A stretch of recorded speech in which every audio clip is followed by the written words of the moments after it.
Del siglo VI a.C.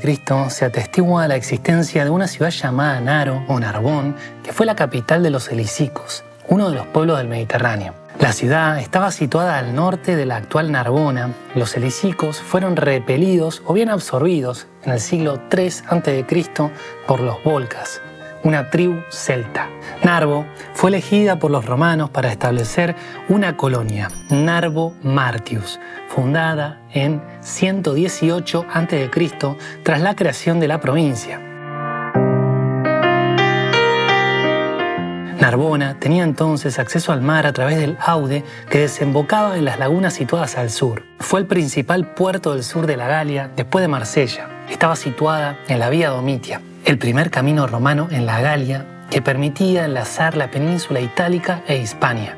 En el 52 a.C., cuando los rutenes, aliados de Vercingétorix, amenazaron la ciudad, fue el propio Julio César quien organizó su defensa. En el 45, César, tras su intervención en España, estableció a sus veteranos de la 10ª Legión en Narbona y llamó a la ciudad Colonia Julia Narbo Martius, y se convirtió en una de las ciudades más bellas de Occidente.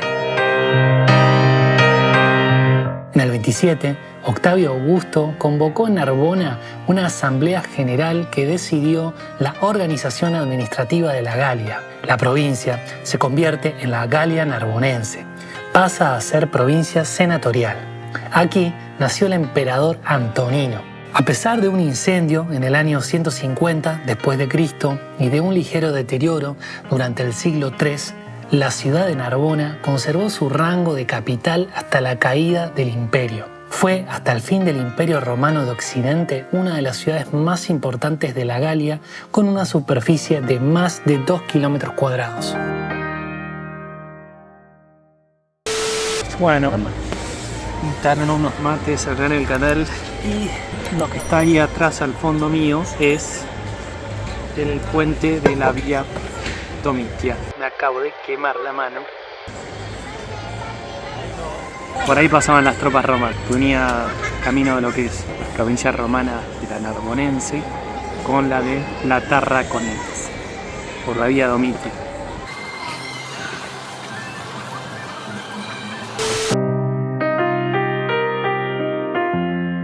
Los visigodos la tomaron a partir del 413. El rey Ataulfo se casó con Gala Placidia, hija del emperador Teodosio el Grande y hermana de Honorio. Pero pronto debieron abandonar la ciudad, que seguiría siendo romana hasta el 462. Hablo de este conflicto también en el video que hice de Barcelona, que se los dejo por acá para que lo vean. A partir de esta fecha, la ciudad fue entregada a Teodorico II, pasando a formar parte del reino visigodo de Tolosa. Los visigodos la dominaron hasta el 719. Narbona fue una metrópoli religiosa hasta la caída del reino visigodo, cuando fue ocupada por los sarracenos, que la ocuparon hasta el 759. Dicho año, la población local aniquiló a la guarnición musulmana y entregó la ciudad a los francos, a cambio de conservar sus leyes consuetudinarias.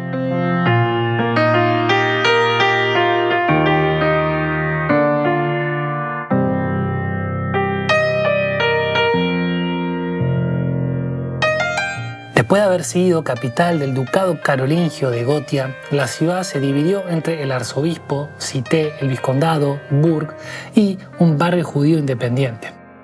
Prosperó hasta principios del siglo XIV, cuando los judíos fueron expulsados. En 1320, el río Aude, rompiendo sus diques, inundó la llanura y desde entonces siguió su curso actual.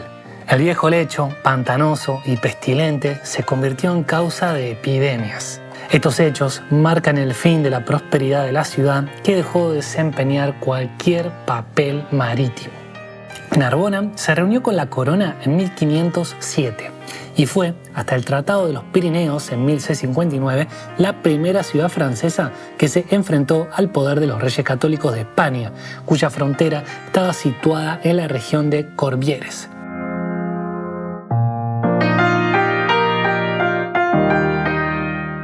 Si querés saber cómo continúa la historia de Narbona y saber mucho más acerca de qué visitar en esta ciudad, te recomiendo que entres a mi blog Tomás Palacios Pay y puedas ver ahí en la sección que tengo especial de Narbona toda la información que necesitas. Ahora sí, doy por finalizado este video que hice de Narbona, que espero que les haya gustado, y voy a seguir como siempre mostrándoles más y más ciudades históricas para visitar. Nos vemos en el próximo video. No se olviden de dejar likes, comentarios, compartir este video, que todo eso siempre ayuda para que YouTube recomiende y a mí me den aún más ganas de seguir produciendo. Hasta la próxima, mis queridos ciudadanos del mundo.